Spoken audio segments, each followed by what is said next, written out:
منصور علی فرماتے ہیں پہلے نماز نہیں پڑھتے تھے، نماز میں دل نہیں لگتا تھا، اب ماشاءاللہ مستقل نمازی ہوں، اور پہلے غیر اللہ کو پکارا کرتے تھے، قبروں پر نظر و نیاز بھی دیتے تھے، اب ان تمام گمراہی کے اعمال سے توبہ طائب ہو چکا ہوں۔ محمد عارف صدیقی، ماشاءاللہ ہمارے یہ بھائی سن 2000 کے اندر دعوت توحید کے اوپر آئے، اس سے پہلے یہ تبلیغی جماعت کے ساتھ کافی عرصہ کام کرتے رہے، اور سن 2000 میں انہوں نے شروع سے جب سے مکتب کا کام چل رہا ہے الحمدللہ تب سے یہ دروس میں حاضر ہوتے ہیں۔ محمد سفیر،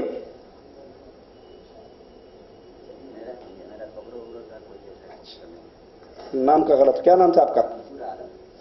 میں یہاں منصور علی ہے، منصور علی، اخطا اسم منصور، کیا نمبر ہے آپ کا جوال؟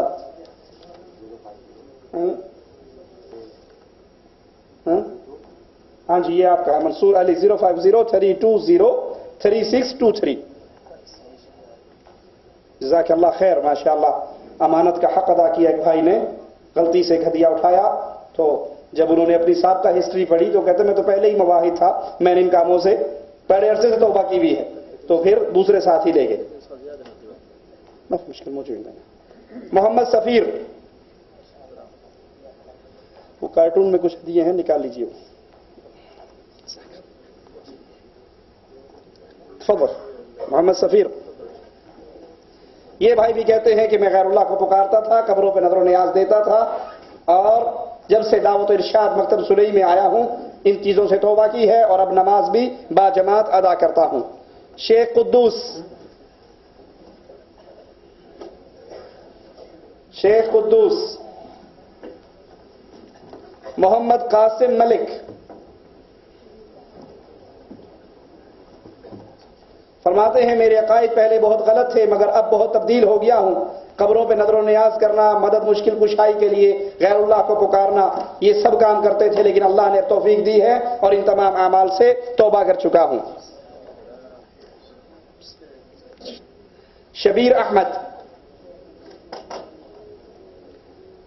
شبیر احمد، جن بھائیوں کے نام آئے ہیں ان کی کمپنیوں والے جو ساتھی آئے ہیں وہ ان کو اطلاع دے دیں، وہ بعد میں مجھ سے رابطہ کر لیں۔ شبیر احمد، یہ ہمارے ایک بھائی ملک محمد رمضان جی، آپ ان کی طرف سے وصول کر لیں۔ وہ لکھتے ہیں کہ میرے عقائد مشرکوں جیسے تھے، یعنی میں بریلویت کے عقائد رکھتا تھا، یہاں آنے کے بعد میں نے شرک سے توبہ کی، بدعات سے توبہ کی، جو نمازیں نہیں پڑھتا تھا ان سے توبہ کی، اب میں بالکل غیر اللہ کو پکارا کرتا تھا اور اب اس سے توبہ طائب ہو چکا ہوں، قبروں پہ نظر و نیاز بھی دیا کرتا تھا، 11ویں ختم وغیرہ کی بدعات کرتا تھا، اب میں ان سے توبہ طائب ہو چکا ہوں۔ اللہ سے دعا ہے اللہ ہمارے گناہوں کو معاف فرمائے، اللہ ہمیں اہل توحید بنائے، اللہ ہمیں توحید پہ رکھے۔ اللہ کی قسم کھا کر کہتا ہوں بھائیو، یہ توحید اللہ عز و جل کا اتنا بڑا انعام ہے کہ اس ایک توحید کی دعوت دینے کے لیے مالک عز و جل نے اپنے انبیاء کا سلسلہ چلایا۔ 1,24,000 کم و بیش انبیاء آئے، ہر نبی کی دعوت مالک عز و جل اپنی کتاب میں بیان کرتا ہے کہ ہم نے ہر دور میں نبی اتارا، ہر نبی نے ایک ہی دعوت دی، ان اعبدوا اللہ وَلَقَدْ بَعَثْنَا فِي كُلِّ أُمَّةٍ رَسُولًا، ہر امت میں رسول آئے، بنیادی دعوت۔ اسی لیے رسول اللہ صلی اللہ علیہ وسلم فرماتے ہیں انبیاء اخوۃ الآلات ہیں، آلاتی بھائی ہیں، کیوں؟ ان کی اصل ایک ہے، ہر نبی کی پہلی دعوت یہ تھی ان اعبدوا اللہ واجتنبوا الطاغوت، عبادت اللہ کی کرو اور طاغوت کا انکار کرو۔ جس کو توحید کی نعمت مل گئی، جس کو ایمان کی نعمت مل گئی، وہ بلال رضی اللہ عنہ وارضا کے ان جملوں کو یاد کرے۔ حضرت بلال اپنی کمر کسی کو دکھایا نہیں کرتے تھے، عمر نے کہا دکھاؤ، عمر نے ہاتھ ڈالا، چیخ مار کے روتے ہوئے ہاتھ نکال لیا، بلال کی کمر پہ گوشت اور ہڈی نام کی کوئی چیز نہیں تھی۔ عمر پوچھتے ہیں بلال رضی اللہ عنہما یہ کیوں کروایا؟ حضرت بلال جواب میں زبان حال سے کہتے ہیں عمر، سانس آئے یا نہ آئے، کھانے کو ملے یا نہ ملے، پہننے کو ملے یا نہ ملے، کوئی دنیا کی نعمت ملے یا نہ ملے، گزارا ہو سکتا ہے، اور اگر ایمان پلے میں نہ رہے تو گزارا نہیں ہو سکتا۔ یہ ایمان کے لیے میں نے سب کچھ برداشت کیا، اللہ ہم سب کو ایسا ایمان عطا فرمائے۔ اب میں دعوت سخن دیتا ہوں، فضیلت الشیخ ابو سعد اور ابو ماجد بھائی کو کہ وہ آئیں اور اپنے خیالات کا اظہار فرمائے. فلیتفضل مشکورا. علی جان ايش كان اسمه؟ وہ کون بھائی تھا جس نے امانت واپس کی، جن کا نام غلطی سے منصور، کیا نام ہے آپ کا؟ منصور عالم اعلان ہوا تھا منصور علی کا. تو یہ بھائی آئیے، آپ کو مکتب کی طرف سے ہدیہ دیا جاتا ہے.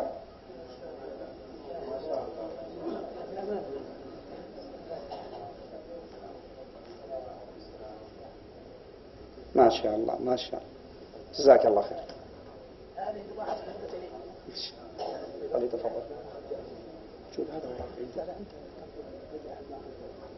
هذا ما أخذ ما حضروا. تبي زايد إن شاء الله. تفضل. كلهم.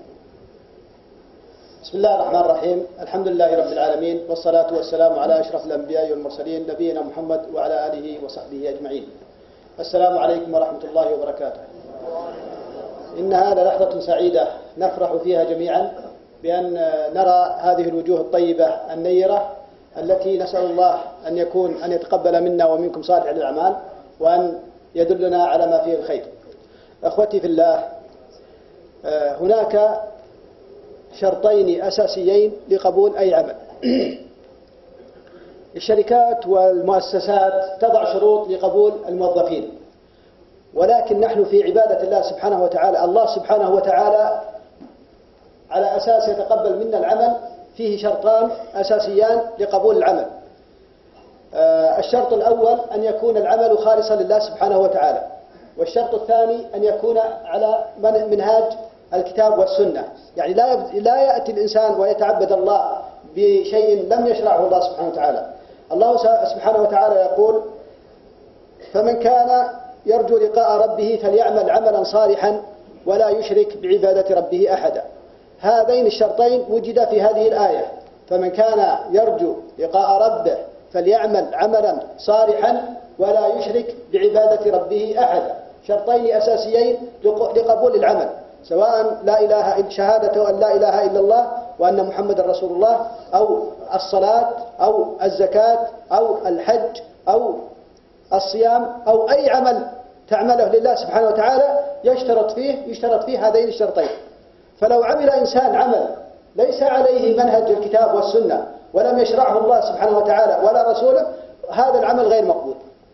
فلذلك الله سبحانه وتعالى يقول: وأن هذا صراطي مستقيما فاتبعوه، وأن هذا صراطي مستقيما فاتبعوه ولا تتبعوا السبل فتفرق بكم عن سبيله. يعني إذا الواحد يبغى يتبع السبل فسوف يضيع ولن يصل إلى مرضاة الله سبحانه وتعالى ولن يصل إلى الجنة. وأن هذا صراطي مستقيما فاتبعوه ولا تتبعوا السبل. والرسول صلى الله عليه وسلم يقول: افترقت اليهود إلى 71 فرقة، وافترقت النصارى إلى 72 فرقة، وستفترق هذه الأمة إلى 73 فرقة، كلها في النار إلا واحدة. قالوا: يا رسول الله، من هذه الفرقة؟ من هذه التي سوف تنجو؟ فقال صلى الله عليه وسلم: ما كنت عليه أنا وأصحابي فقط. أما أن يأتي أناس ويبتدعون أمور في الدين يزيدون أو ينقصون فلن يقبل منهم. فضیلت الشیخ فرما رہے تھے کہ اللہ کا شکر ہے کہ اللہ عز و جل نے آج ہم بھائیوں کو یہاں پر اکٹھا ہونے کی توفیق دی، اور یہ نورانی چہرے، یہ رسول اللہ صلی اللہ علیہ وسلم کی سنت سے سجے ہوئے چہرے دیکھنے کا موقع ملا. یہ دین اسلام اللہ عز و جل کی طرف سے اتارا ہوا دین ہے. شیخ فرماتے ہیں کہ مختلف کمپنیاں جب ملازم رکھتی ہیں تو ان کے لیے بھی کچھ نہ کچھ شرائط ہوتی ہیں کہ ان شرائط پر جو پورا اترے گا اس کو ملازمت ملے گی. اللہ عز و جل نے جتنے اعمال قبول کرنے ہیں اس کی صرف 2 شرطیں بیان کی ہیں. جس کے عمل کے اندر یہ 2 اساسی بنیادی شرطیں موجود ہوں گی، وہ عمل عقیدے کا ہو، لا الہ الا اللہ کے قرار کا ہو، یا نماز پڑھنے کا ہو، روزہ رکھنے کا ہو، حج اور سیام ہو، کوئی بھی عمل ہو جس میں یہ دو بنیادی شرطیں ہوں گی وہ اللہ عز و جل قبول فرما لے گا۔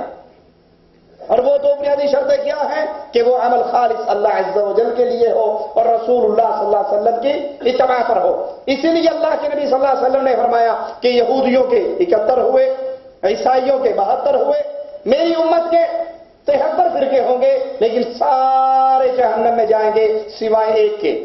اب وہ ایک کون ہے؟ صحابہ کرام نے فوراً پوچھا یا رسول اللہ صلی اللہ علیہ وسلم وہ ایک کون ہے؟ ہمیں 72 نہیں چاہیے، ہمیں وہ صرف ایک بتا دو جو جنت میں جائے گا۔ تو رسول اللہ صلی اللہ علیہ وسلم نے جنت میں جانے کا فارمولہ دیا، یہ فرماتے ہوئے ما انا علیہ واصحابی الیوم، جس پر میں اور میرے صحابہ ہیں یہ جنتی ہے۔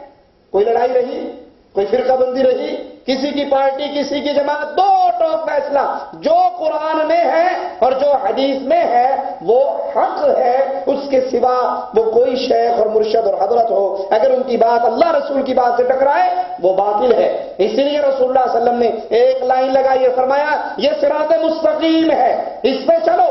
اس کے سائڈوں پر جو مختلف راستے ہیں جس پر دعات الشر بیٹھ کر پکار رہے ہیں، بلا رہے ہیں مولویوں کے روپ میں، حالانکہ وہ محمدی راستے سے ہٹے ہوئے ہیں، ان راستوں پر نہ چلو۔ چلنا ہے تو صراط مستقیم محمدی شاہراہ محمدی سڑک پہ چلو۔ وہ ملے گی کہاں سے؟ اللہ کے قرآن سے اور محمد جان رحمت صلی اللہ علیہ وسلم کے فرمان سے، جس کے عمل کے اندر یہ دو بنیادی شرطیں اللہ کے لیے اخلاص اور رسول اللہ صلی اللہ علیہ وسلم کی اتباع ہوگی، وہ کامیاب ہے اور وہ قبول ہے۔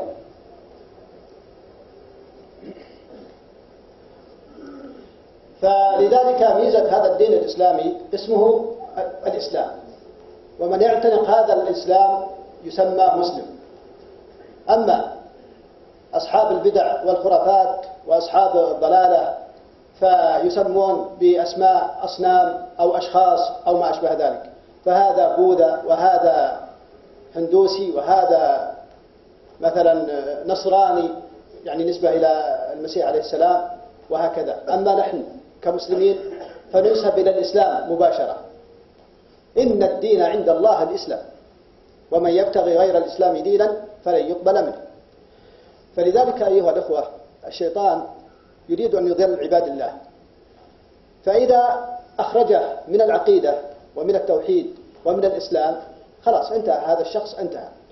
وإذا لم يخرجه من العقيدة وكان هذا الشخص متمسك بالعقيدة وبالإسلام فيحاول أن يدخل عليه مداخل فيخرب عليه في العقيدة وفي بعض العبادات وفي بعض الأشياء، يوسوس عليه في الصلاة، يدخل عليه في الصلاة ويشغله في الصلاة. إن استطاع أن يمنع من عدم الصلاة ففعل الشيطان لعنه الله، فإن لم يستطع فحاول أن يؤخره عن الصلاة، فإن لم يستطع فدخل عليه وهو يصلي حتى لا يبقى من صلاته شيء. فالله سبحانه وتعالى حذرنا من هذا الشيء، قال الله تعالى ولا تتبعوا خطوات الشيطان. الشيطان له خطوات يضل بها بني آدم، جميع بني آدم. يضل بعض العلماء مثلا يجعلهم يعملون، بعض العلماء يجعلهم يعملون لغير الله سبحانه وتعالى، أو النية أو الإخلاص ما يكون لله سبحانه وتعالى. وكذلك العباد، فبدلا من أن يعمل ويعبد الله سبحانه وتعالى تجده يرائي في عمله أو ما أشبه ذلك. فلذلك أيها الأخوة ديننا واضح والعقيدة واضحة وصافية، لا نجعل للبشر أن يتدخلوا فيها حتى يغونا ويضلونا ويتبعون يعني ويجعلوننا من حزب الشيطان والعياذ بالله. فنسأل الله أن نكون من حزب الله الذين لا خوف عليهم ولا هم يحزنون، وأن يرزقنا الجنة والفردوس الأعلى من الجنة إن شاء الله. والسلام عليكم ورحمة الله وبركاته. حضرت الشیخ فرما رہے تھے کہ یہ دین اسلام کی شان ہے کہ یہ اپنے ماننے والوں کو مسلم کہتا ہے، مسلمان کہتا ہے، ہماری نسبت ڈائریکٹ اسلام کی طرف ہے۔ باقی لوگوں کے مذاہب کوئی انسانوں کی طرف ہے، کوئی شہروں کی طرف ہے، کوئی قریہ اور بستیوں کی طرف ہے، ہماری نسبت اللہ نے اسلام کی طرف رکھی ہے۔ اور یہ حکم فرمایا ہے کہ اگر اسلام کے علاوہ کسی مذہب کو لاؤ گے تو اللہ عز و جل اس کو قبول نہیں کرے گا۔ یہ بڑا دین واضح صاف شفاف ہے، اور اس دین کے اندر عقیدہ بھی واضح ہے، عمل بھی واضح ہے۔ شیطان انسان کو گمراہ کرنے کی کوشش کرتا ہے، اس کے عقائد کو خراب کرتا ہے، اس کی نمازوں کے اندر داخل ہوتا ہے، اس کو نماز سے پیچھے ہٹاتا ہے۔ اگر نماز پڑھ بھی رہا ہے تو دل میں وسوسے ڈالتا ہے، تو اس نے اپنے کچھ علماء کو بھی اس کام کے لیے رکھا ہوا ہے جو اصل میں اس کی خدمت کر رہے ہیں توحید کے راستے سے اہل ایمان کو روک کر۔ تو مسلمانوں، تمہارا دین بڑا صاف، واضح، شفاف ہے۔ اللہ کا قرآن محمد